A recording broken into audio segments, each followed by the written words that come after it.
Florida Live starts now.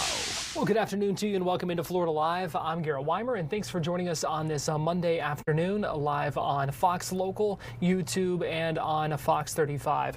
We've got a lot to get to in our show here today. I want to let you know a little bit of what we have coming up for you. We're expecting to speak with Florida Politics, the publisher of FloridaPolitics.com, who's reporting that Orange County Mayor Jerry Demings expected to announce a run for governor by the end of the month. So hoping to have more on that here shortly. In our Tampa connection, we will talk about the execution date now set for the so-called Deacon of Death. Meanwhile, officials still cracking down on the response to the Charlie Kirk killing. A lot of folks maybe weighing in on social media, and there's been a lot of criticism of people who are posting things that are insensitive or seen as celebrating his death. We're going to talk about all of that and the pushback to it with a First Amendment attorney coming up in just a little bit. We're also going to track the tropics. There's a new invest in the Atlantic, and we'll break all that down with Fox 35 Storm Team meteorologist TJ Springer coming up in a little bit, and we'll also be previewing the Tampa Bay Bucks playing tonight on a Monday Night Football in Houston, Texas. But right now I want to get you inside the restaurant equipment world in Orlando, where the CFO and some other officials holding a news conference right now. You see Blaise Ngolia stepping right back up to the podium here. Just a moment ago, he talked about the spending in Orange County and called $200 million of the budget in Orange County, quote, excessive and wasteful. Let's go ahead and listen in as he continues to speak. We're also hearing from some other officials here. This is all part of the ongoing DOJ audits across the state, and the CFO saying they identified close to $200 million of spending in Orange County that would allow the millage rate to be reduced by 0.86 mils. He said there's been a 54% increase in the budget there in the last 5 years compared to about 79,000 people growing in population. So this news conference is continuing. We'll listen in to that a little bit later once the CFO comes back up to the podium. Meanwhile, as that criticism of spending in Orange County continues. But we do want to begin today talking about this reporting from Florida Politics that Jerry Demings is expected to announce a run for governor in this 2026 governor's race. That's according to multiple sources speaking with FloridaPolitics.com, saying that he intends to launch his bid as early as this month. Now, Demings, of course, the current Orange County sheriff, not the current Orange County sheriff, the current Orange County mayor, the previous Orange County sheriff and Orlando police chief as well. Well, joining us live now to talk about this is Peter Schorsch, who is the publisher of Florida Politics, with that report out today. And Peter, good talking with you. We appreciate you joining us here on Florida Live this afternoon. I first just want to get your reaction to this, the reporting that you broke today. Well, I think this is good news for Florida Democrats. They're not expected to do very well in 2026, and they have been struggling to find a traditional candidate to put up against Byron Donalds or Jay Collins or Casey DeSantis. And so when Jason Pizzo, the Senate leader, became an independent, when John Morgan, he talked about running and is clearly not at this point.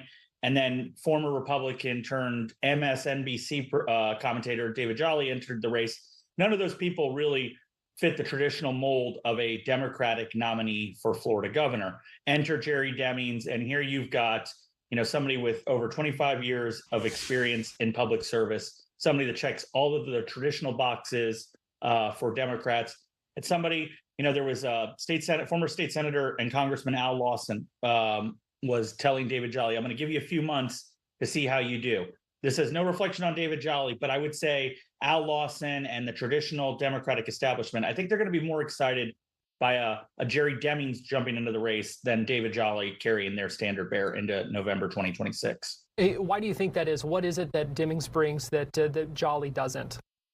Well, number one, he appeals to, remember, 27 to 28% of the Democratic base are Black voters. We saw this in 2018, Andrew Gillum, gathering a big part of that. I think Demings also speaks to some of the core traditional Democratic values. I think that, you can't mention Jerry Demings without mentioning his wife, former Congresswoman, former U.S. Senate candidate Val Demings. These are people that have been in the trenches with fellow Democrats for decades. Also, I think the thing that Democrats are going to most like about Demings is that he seems to be a fighter against the DeSantis administration. As you were just talking in the last segment, it seems like it doesn't go a day or two without Orange County being the target of some part of Orange County being the target of some edict from Tallahassee, from the DeSantis administration. Jerry Demings has fought with DeSantis. He's fought with James Utmeyer, the Attorney General. He's fighting the Doge movement right now, not just to fight them for fighting's sake, but because they have a very different perspective on what government should do. And so this is a traditional, government can help people Democrat that I think, that the party will rally behind. What does a Demings campaign look like? Does that become a big focus of it, the criticism of the DeSantis administration, or what does that look like? Well, I think any Democrat is going to have to start with rebuilding the Democratic Party. I mean, we constantly see the voter registration gap between Democrats and Republicans. So Demings is going to have to not only run his own campaign, but he's going to have to do something about the Florida Democratic Party and the number of registered voters, the number of people still active on the voter rolls, which is two totally different things.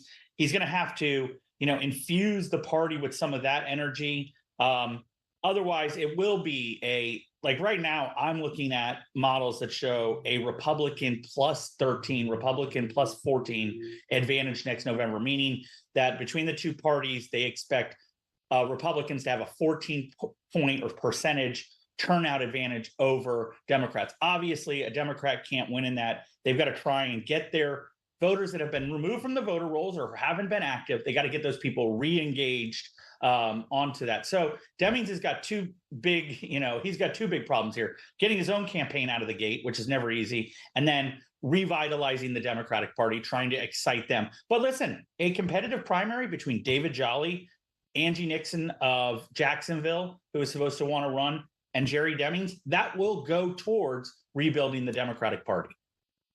Now let's assume Demings wins a Democratic primary. That sets up a potentially historic general election against likely Byron Donalds.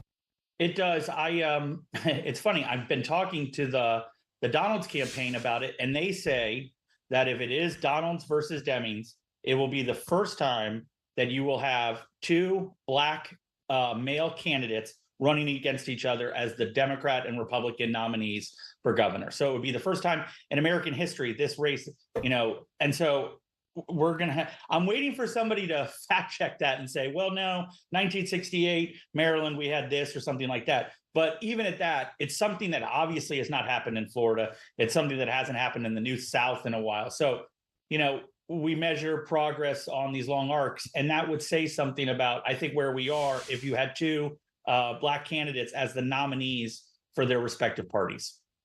So what should we be watching for in this?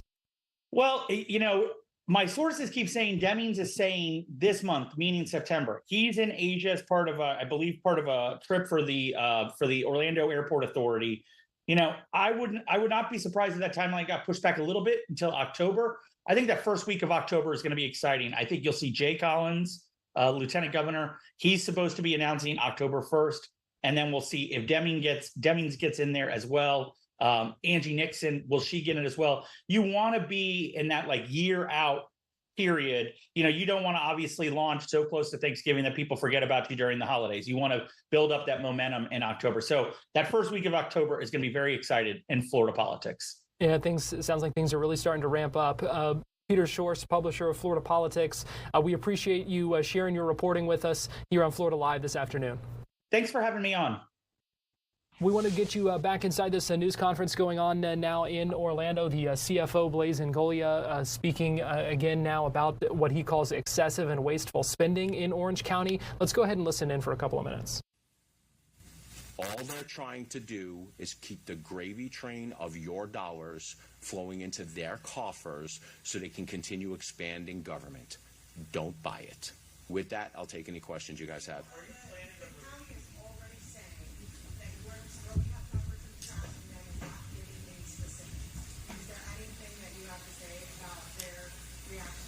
Well, the first thing I would say is that we did give them specifics today that we have calculated once you go back and index for inflation and population with not one but two buffers, that they have been overtaxing and overspending by the tune of $200 million. So they can say that we don't know what we're talking about. And the DOGE efforts, when we come out, will show some specific instances of what they're actually spending on, but it doesn't make any sense. Anyone who just sits back and thinks that in 5 years, a budget goes from $1.1 billion to $1.6 billion, okay, for only 79,000 people, it's sort of common sense that they're wasting a crap ton of this money. So they can go and say whatever they want. What they should be doing is listening not to the bureaucrats and the bean counters in their own office of budget trying to keep their own bloated budgets, but go and listen to people walking on Main Street, because those are the people that are hurting. Hold on 1 second. Did you have a follow-up? Yeah, can you give us any specifics? All I can tell you this on the specific spending, when the information comes out, I've seen some of it. It is eye-popping. Some of it is jarring, some of the money that they're actually spending and what they're spending it on here in the county. But here's another thing. I'm not an OMB director here in Orange County, right? They know where the wasteful spending is. They know how to cut. We just gave them the number. They can cut that easily. The CFO continuing to take some questions from reporters there. We'll keep monitoring this, get you back inside if we need to. We're going to take a quick break here on Florida Live, but we'll be right back after this.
Welcome back into Florida Live. Give you a live look at downtown Orlando on this Monday afternoon. I'm Garrett Weimer, and thanks for joining us here live on Fox Local, YouTube, and on Fox 35. It is time now for our Tampa Connection, and for that we go to Fox 13 digital content producer Nancy Gay, joining us from the Fox 13 newsroom in Tampa. And Nancy, good afternoon. We appreciate you joining us today.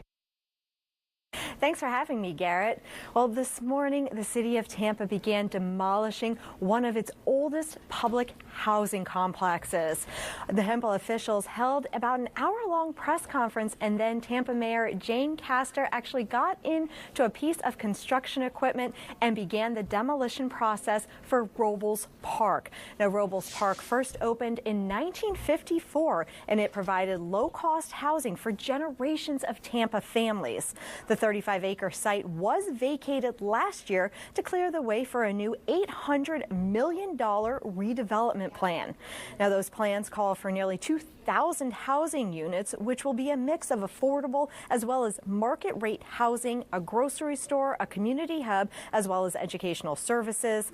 The project also includes a memorial to Zion Cemetery, Tampa's oldest known African-American burial ground, which actually lies beneath a part of the property.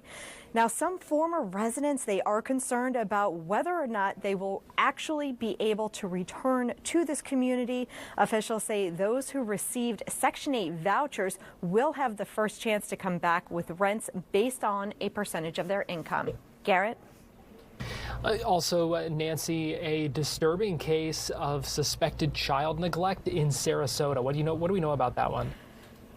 Yes, a couple in Sarasota, they have been arrested for child neglect, and this all comes after an anonymous tip was submitted.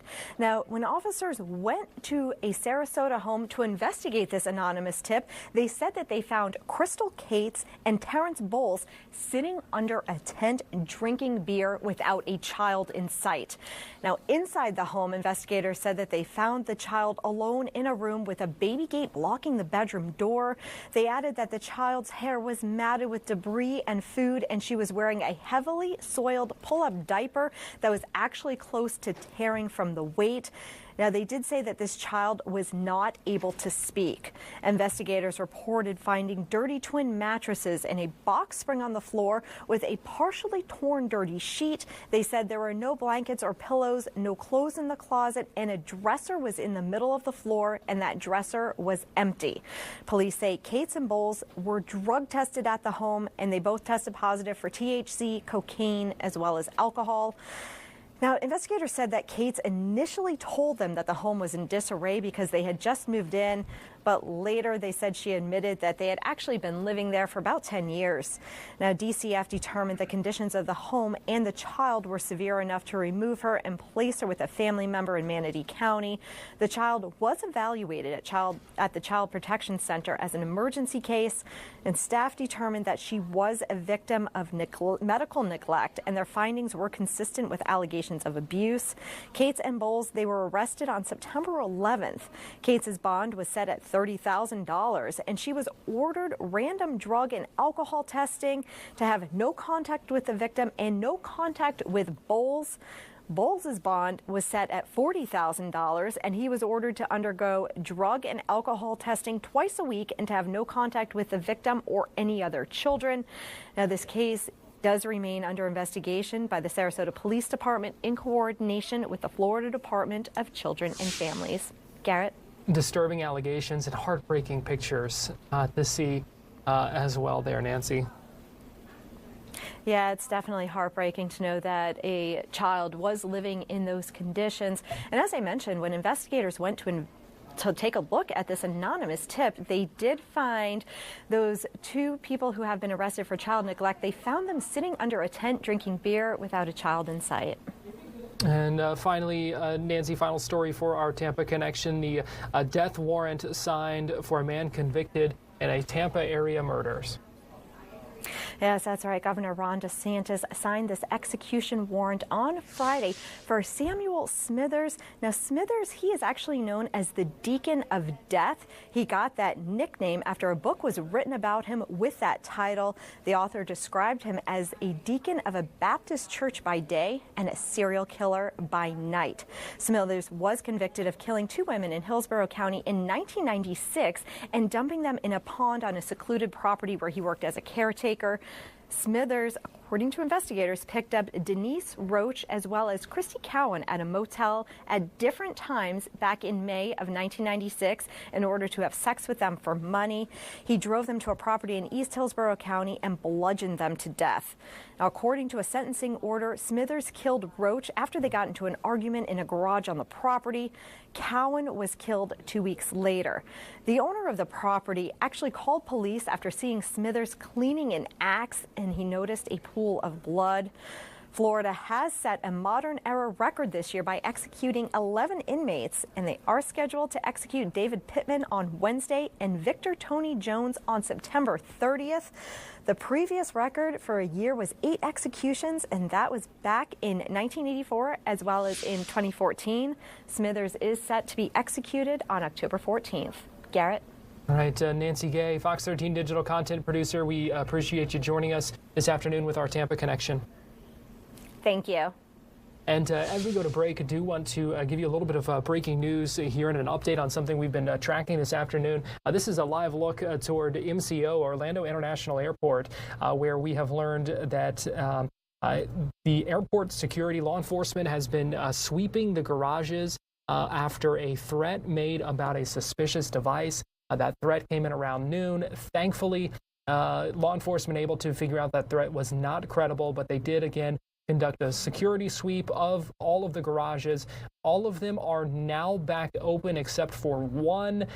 The security sweep winding down on that last garage. Well, an update here actually.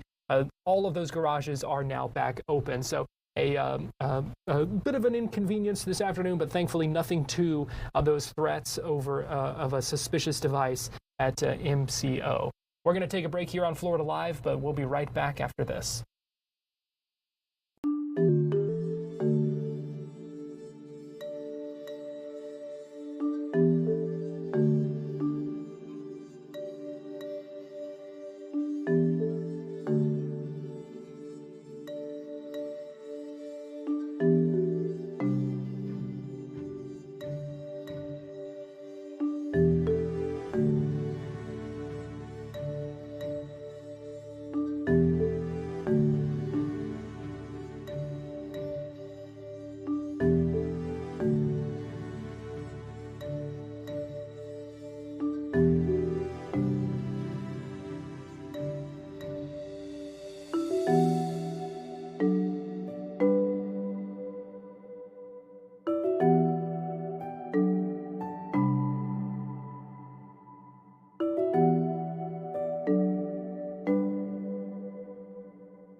live look at Orlando International Airport on this Monday afternoon. Again, the all clear given of the parking garages there after security sweeps were conducted and as a precaution following a thankfully non-credible threat of a suspicious device. Welcome back into Florida Live. Garrett Weimer here, and thanks for joining us on this Monday afternoon, live on Fox Local, YouTube, and on Fox 35. We're continuing to track the fallout following the shooting death of Charlie Kirk, and we are also tracking a continuing crackdown of public comments made about Charlie Kirk, many of them on social media that have resulted in some firings and some other trouble for folks that are facing. Multiple teachers in the Tampa Bay area have been disciplined for posting messages, anti-Charlie Kirk messages after his death.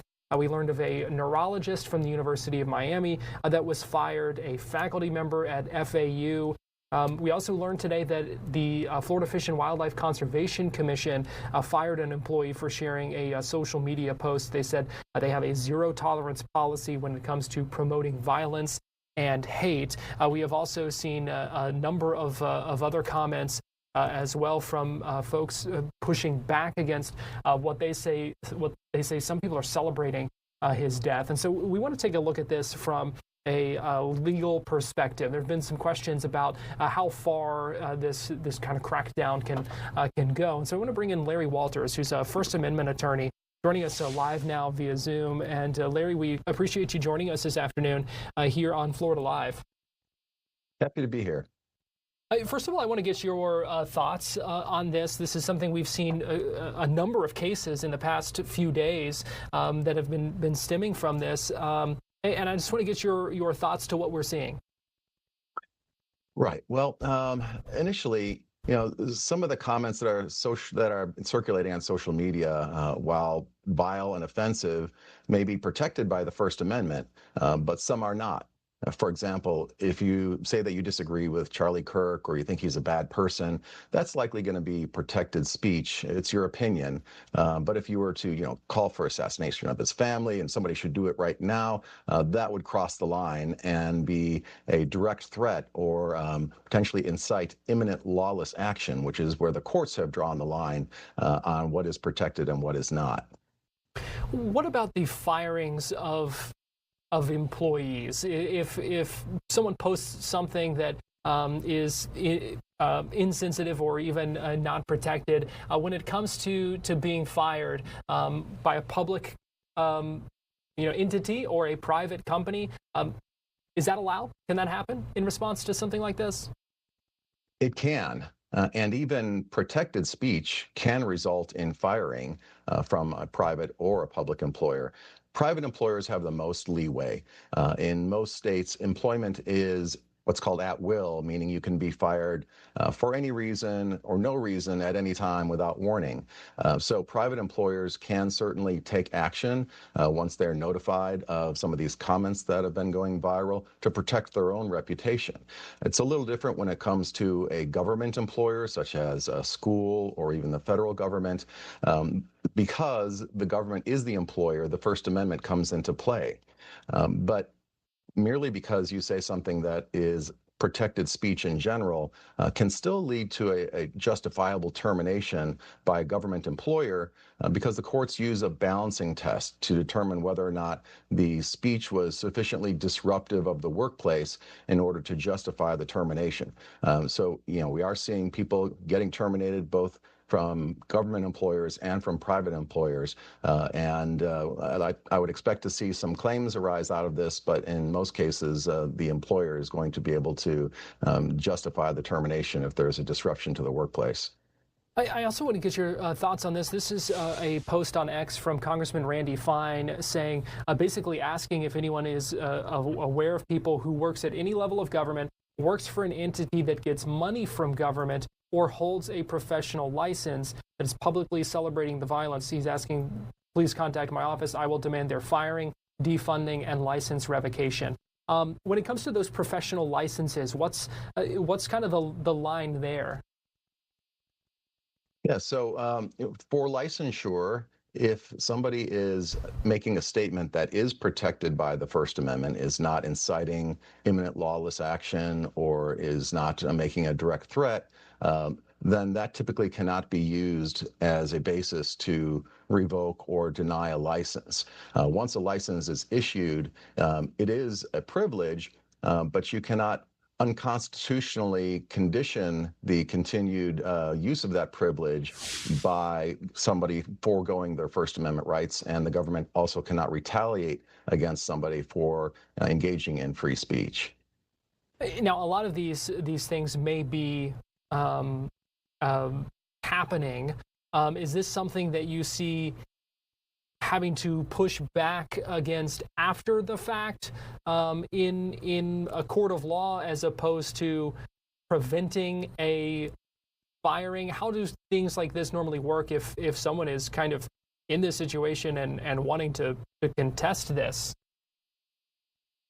Right. So if the license revocation has already occurred, or if the termination has already been formalized, then your only recourse would be challenging in court. Certainly, you could try some informal settlement negotiations or ask to reinstate the license, some reconsideration. But what we're seeing, given kind of the emotion connected to the Charlie Kirk assassination, is that employers and even government agencies are taking very quick actions to try to avoid the pressure campaigns and the efforts on social media to call people out for making comments that are offensive and that get people's emotions going. So I think a lot of actions are being taken potentially without due process or due consideration, just because of the heat of the moment. So do you expect to see, I know you touched on this a minute ago, but do you expect to see some battles over this? Sure, particularly where we're talking about government action. The battles are unlikely to be successful if it's a private employer. There are some states that have unique laws that protect off-duty speech in some ways, but the general rule is that you can be fired for any reason or no reason. When it comes to government employment or government licensure, I certainly expect to see some free speech battles in the future over whether or not the government can base a license termination or employment termination on somebody's protected speech. And just let's talk big picture here when it comes to First Amendment and protected speech, because it does seem like we have seen some, I don't know if blurred lines is the kind of correct way to say it, but certainly, it seems like we have seen some things that may kind of push that envelope on social media in the past few days. There's no question about it. In the little that I've seen in preparing for this interview, I've been astounded by what people are willing to say in the public sphere, knowing that those comments, those social media posts are public and can be reported to their employers, their friends. The events of the last few days have caused a lot of emotion. I think potentially a lot of folks made comments that they later regret or didn't realize just how public social media is. And so there's no question about that. Some of these posts do cross the line and could be deemed to be imminent lawless action or incitement, and some of them involve direct threats and are therefore not protected by the Constitution. Is that the takeaway here? I mean, even if something is protected, or you may be you may have a defense if you were to kind of get fired for something like this, it still doesn't always make it a good idea to post it on social media? The takeaway is you have freedom of speech, but not freedom from consequences. And amazingly, there are seemingly a large number of people that think that they can say things on social media that are vile and disgusting and suffer no consequences as a result. So, be careful, take a breath, think before you post, and make sure you're okay with whatever you're saying on social media being spread wide and far in the digital age. Yeah, it is certainly not private. That is for sure. Nothing is these days when it comes to social media. First Amendment attorney Larry Walters, really appreciate your expertise and sharing that with us. It's been a good conversation here, and I appreciate you joining us this afternoon here on Florida Live.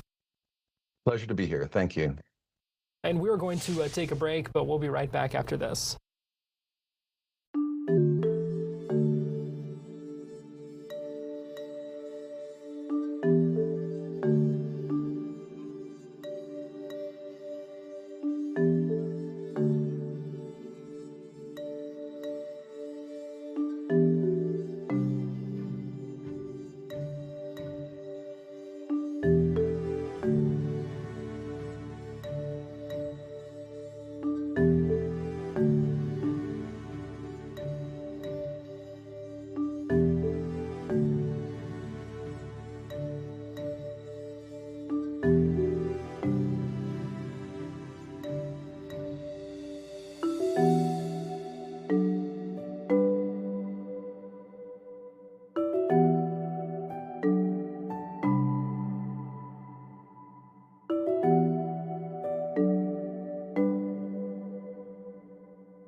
A live look right now at Daytona Beach from our Hard Rock Hotel camera on this Monday afternoon. Tide coming up pretty high right now, but still leaving a little bit of room for folks to walk along the beach there. Welcome back in to Florida Live. I'm Garrett Weimer, and thanks for joining us on this Monday afternoon, live on Fox Local, YouTube, and on Fox 35. Let's talk a little bit about the tropics. And Fox 35 Storm Team meteorologist TJ Springer joins me live in our streaming studio here, TJ. And I know there is now officially an invest that we're keeping an eye on in the Atlantic. Yeah, it's crazy. I feel like it's not terribly common to go through the peak of hurricane season and to not have much happening out there. But thankfully, that's kind of been the case, which is awesome. Can't ask for much better this time of the year. Right, but we are starting to see some signs that things are kind of starting to heat up. Things are going to be kind of bubbling in that warm water over the next few weeks. For sure, yeah. The previous investing, that dust was able to really eat away at it.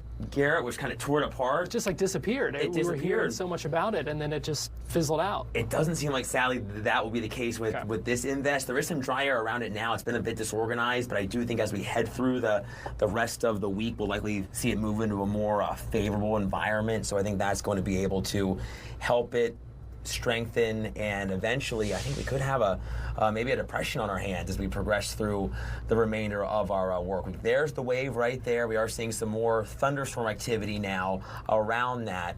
And now that it's an invest, we throw that term around a lot when we talk tropic, because it just means that the National Hurricane Center is now watching this even more closely, and eventually as it moves into warmer water off to the west-northwest, we'll likely see a depression by, I would say, possibly as early as midweek. But again, a 90% chance of development with this.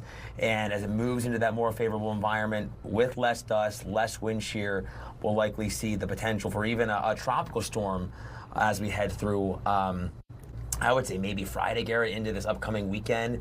So that's something we'll have to watch. But at least right now, it's looking like it's not going to be any sort of major impact to the U.S. That is certainly good news. Yeah, for sure. Why, we have seen, and that was the kind of projected path for the one that just fizzled out. Yes. Too. So there's certainly some similarities, it seems. Yeah. So, I mean, like the large scale pattern, it seems like we have this, the Bermuda High, the big ridge in the Atlantic. For us, we've had this dip in the jet stream that's been situated across Florida, the southeast, really the eastern third of the country. And that's kind of helped keep things a little quieter, at least around the Gulf. It's kind of kept things from firing, it seems. But at least in this case, with this setup, the way things are looking, we'll likely have another tip in the jet stream around us, around the eastern half of the country. And with that high to our east, we'll likely see this kind of get steered out into the Atlantic and hopefully not really impact much land, which is spectacular. Yeah, so take us through some of these spaghetti models that you got there. Sure. Yeah, so just because it's still early on, a lot of this right now kind of starts to already show that north to eventually northeasterly turn. But certainly right now, we're seeing this wave work off to the west-northwest, and that's where it's going to find that more favorable environment we've been talking about. Remember, you've heard us mention wind shear. That's essentially the turning of the wind and the strength of the wind as you head up into the atmosphere. So with the severe storms, the more shear you have, the likelihood that you'll see more severe weather. But with the tropics, the more shear you have, the greater the threat that the storm won't be able to organize. So it's good news when we talk about wind shear in the tropics, and there is a lot of that right now. But as we see this wave start to work away from where it is now, off to the northwest, that's where we're going to start to see less shear and kind of finding the areas of the blue here on this map. I know it's a lot of color, but that's where you see some of that lower shear, and that's where this wave is going to work into as we head through Tuesday, Wednesday, and the late week. And I think that's why now, Garrett, we've seen the chances really go up with this. And the potential for Gabrielle is certainly on the table. That's our next name on the list. And it feels like, we've talked about this a lot, it seems like because it's been so quiet, now that the water's much warmer, are we going to see kind of a backloaded year? Are we going to see more storms? Is the pattern going to shift that way? And it's still possible that we will, but it's I guess time will tell as we head through the next month or so. It's certainly not the time to say, well, nothing has happened. Yeah, we're done. Yeah, hurricane season's over. You can't do that yet. No, because I mean, we saw last season where we had that little bit of a lull. Yeah, and then it was kind of back to back to back. Mm-hmm. I feel like once we had Helene, it was just like the name just felt like every few days, like there's another name, there's another name. It's funny. I think because of the large scale, like atmospheric setup that we've had, has kind of kept things closed for business, so to speak. The Pacific's been kind of active, and usually we see the activity there, at least the large-scale pattern, kind of shift our way into the Atlantic, and we've kind of been watching and waiting to see if that eventually does happen, and it seems like, at least heading through the latter half of the month, it definitely seems like that trend will be there, so we'll just have to watch any wave that moves off the west coast of Africa. So let me ask you about the Saharan dust, because sure. we talk so much, especially early in the season, about how that really kind of tamps down the activity for that period of time. So why is it that we don't see as much of that now and not playing as much of a role when it comes to these later season storms? Sure. I mean, that's a great question. It seems like this year we've seen that dust hanging around a little bit longer. Usually you don't see those big plumes, like you said, this late in the year. But I would just imagine, looking at the global climate setup, I would imagine that it's just been more active in Africa. We've seen maybe more storminess over there, and in turn with these waves coming off the coast. So I feel like we've seen a lot of waves, but the dust that has been still kind of prominent has kept them from really developing into anything more meaningful. and it looks like there's another plume of dust that's going to come off the coast here fairly shortly. So we'll watch that, and hopefully it'll kind of keep anything at bay. But now, just because of the time of the year, it seems like if there's not a lot, any of these waves could overcome that dry air and just start to feed off the warmth in the Atlantic. Yeah, the warmth. Let's talk about the temperature of the water. This was something we talked about last week with Laurel, and it's really the situation now where if there is something that's just more fuel. Yeah, it's funny. But before I came in, I was looking in the Storm Center. It's kind of wild because looking last year and 2023. We're actually below those years so far in terms of like warmth or ocean heat content. So that is some good news.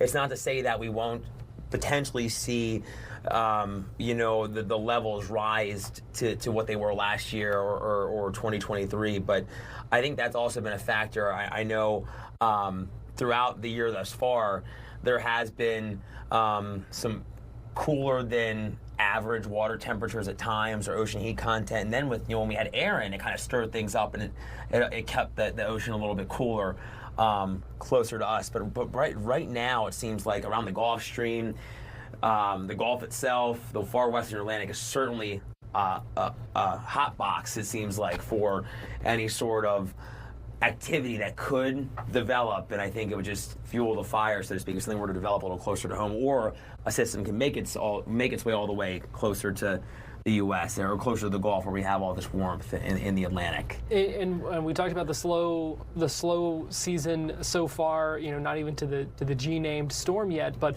these season outlooks, that we get starting at the beginning of the season, way before the season even, and then kind of make some revisions. And they have revised some of the outlooks and predictions down a little bit, but still nothing, still no major revisions, it seems, from the initial numbers. So that means we could have a busy few weeks ahead. We could, and I think that's the one thing that we all want to think, just because we hit the peak, like you said, we kind of start going down the mountain. But usually this is the time where we have the bulk of our tropical activity throughout a hurricane season or the tropic season. So even though, like you said, it seems like we've hit peak and we haven't seen much, don't let your guard down. We'll be watching closely for anything that starts to work off the African coast, or if we get a boundary, kind of like what we have with some of the earlier systems this year, Garrett. We had a stalled front that helped spawn up a quick area of low pressure. And even how windy it was over the weekend along the coast, we did have that area of low pressure there, but thankfully it didn't organize enough to become anything tropical, but still made for the flooding near the beaches. And we had of course, the flooding was a big concern last week, which is the heavy rain with that stalled front. So it looks like that starts to wobble back to the north. So we'll have to watch anything that could potentially spin off of that if the conditions were right. So not too much concern about this current invest, but still keeping an eye on just the general conditions in the tropics right now. Yeah, it's still early. Something could change, but at least right now, at least the tools and data that we have, it seems like with the overall setup, this will eventually get steered away from us. But hopefully as we continue to get more data in and we see this start to organize and maybe get a center eventually or get a name, we'll start to have a better handle. But at least for now, it seems like it won't be any major impact to us, which is wonderful. Hard to know for sure until there's that actual formation, and I think your graphic said it. I don't remember off the top of my head, but what's kind of the timing for that actual formation expected? I'm thinking that we could at least have a depression maybe by as early as midweek, mid to late week. But I would think that looking into the weekend, we could have Gabrielle on our hands. And looking past that, some of the data does show it turning into a hurricane, just because it is getting into that warmth. But it seems almost reminiscent of Aaron, how Aaron, once it did strengthen into that major storm, it brought indirect impacts, but it was still well away from us. And it looks like this one, kind of thinking back, would be even farther east than that one, so hopefully even more minimal impacts to the U.S. if it were to get that strong. All right, Fox 35 Storm Team meteorologist TJ Springer, we appreciate you breaking all that down for us. We know you and the Fox 35 Storm Team are keeping a close eye on everything, so we appreciate it. Thanks, Garrett. We're going to take a quick break here on Florida Live, but give you another live look at Daytona Beach right now. And we'll be right back with more Florida Live after this, live on Fox Local, YouTube, and Fox 35.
A live look right now outside NRG Stadium in Houston, Texas, ahead of the matchup tonight. The Tampa Bay Buccaneers and the Houston Texans. It is a Monday Night Football doubleheader. The good news is you won't have to stay quite as late to watch the Bucs play. 7 o'clock, that is the kickoff for that game. The Bucs coming off a Week 1 win. The Texans coming off a Week 1 loss, but the Texans 2.5-point favorite in this one. Joining us live now to break all this down for us is Scott Reynolds, VP and publisher of Pewter Report. Scott, always good talking with you, and we appreciate you joining us this afternoon. How you doing, Johnny? Good to see you. Scott, good to see you. I first want to get your take on this matchup here when we're talking Buccaneers and Texans and what we expect to see in this game tonight. Well, hopefully another Buccaneer win, because that would mean that they're still on top of the NFC South. They will be even if they lose, because the Falcons won, but they had that head-to-head tiebreaker over Atlanta from the Week 1 win against the Falcons. But I think more importantly, what you want to see is the pass rush come to life. Houston's offensive line is not very good at all. And if they can get to C.J. Stroud and rattle him, sack him, and maybe force some interceptions, that would be a huge plus. This defense made some strides last week, but didn't come away with the takeaway. So I think that's something that is on the top of Todd Bowles' to-do list is have his unit get a takeaway or 2 or 3 tonight, and then have that pass rush come to life. It was pretty much Hassan Reddick last week. He should have another good outing tonight, but they want to see Yaya Diaby, Vita Vea, Kalijah Kancey all get in on the action and really make life miserable for C.J. Stroud tonight. What would it mean for this Buccaneers team to come out of the gate 2-0, especially a win over a pretty good Texans team? Yeah, the Texans are a very good team defensively. Offensively, not a lot to really brag about after Week 1. They have some weapons, though, right? Nico Collins, Jaden Higgins, Jalen Noel, that wide receiver group that encompasses a couple of rookies. Nick Chubb at running back, they have some weapons. They were kind of held in check last week against the Rams. What would it mean? Well, not a whole bunch, because Tampa Bay has started 2-0 in each of the last 3 years under Todd Bowles. If they do it again, that'd be 4 years in a row. That's kind of expected. The problem, though, comes next week. The Buccaneers have not won a game in week 3 under Todd Bowles, believe it or not. So they have a chance to rectify that against the Jets at home in their home opener at Raymond James Stadium on Sunday, a short week. The other thing, too, is getting this Monday night, Sunday night, primetime jinx off their back. The Buccaneers were 0-5 last year, whether it was Thursday night, Sunday night, Monday night, any night, including the playoff loss against the Commanders, which was a night game at home. They were 0-5 last year. It's time to end that curse and start winning games in primetime. We saw a solid week 1 performance from Emeka Egbuka. How big of a performance do the Bucs need from him tonight, especially with Chris Godwin out? Yeah, I think he's up to the task. He certainly showed it last week. Nothing phases this guy. He's got a veteran's mentality. The work ethic is there. He is a Chris Godwin clone. I mean, he does a fantastic Chris Godwin impersonation, doesn't he? He showed it last week with the game winner in just under a minute left.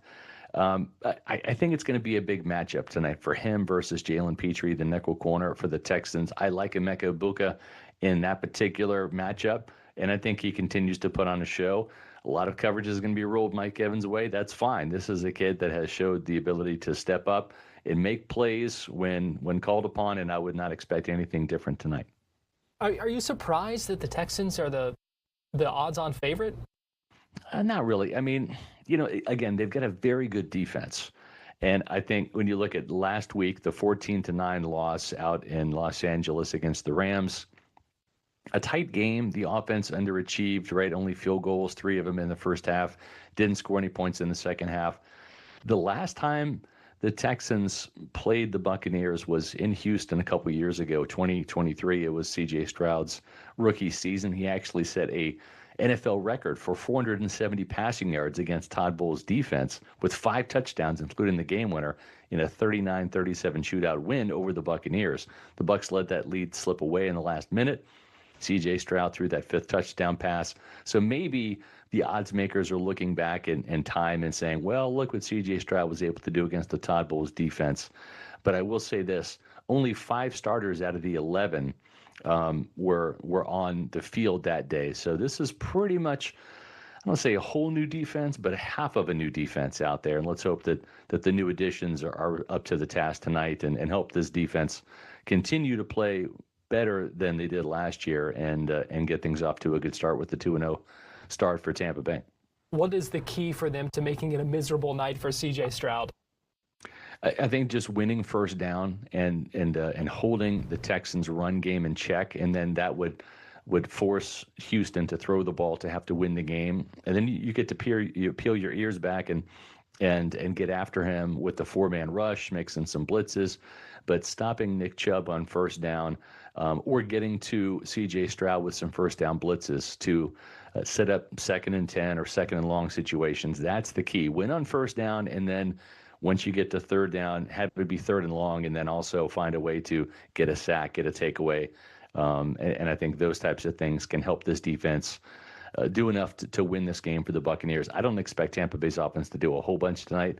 That Houston Texans defense is quite good. What's your prediction? What are you thinking? 23-20 worked for this team last week in Atlanta. I like 23-20 again. I think it's going to make for a tight game. I think Chase McLaughlin kind of redeems himself with the game-winning kick after he missed an extra point and a field goal last week that could have helped this team have a little bit more of a cushion against the Falcons. So I like Tampa Bay 23-20 to come home 2-0. That would be a good place to start, and then keep that momentum rolling into to what would be what has been an elusive Week 3 win. Yeah, exactly. All right. Well, Scott Reynolds, VP and publisher of Pewter Report. Always good talking with you, and we appreciate you joining us this afternoon here on Florida Live. Thank you, Johnny. Appreciate it.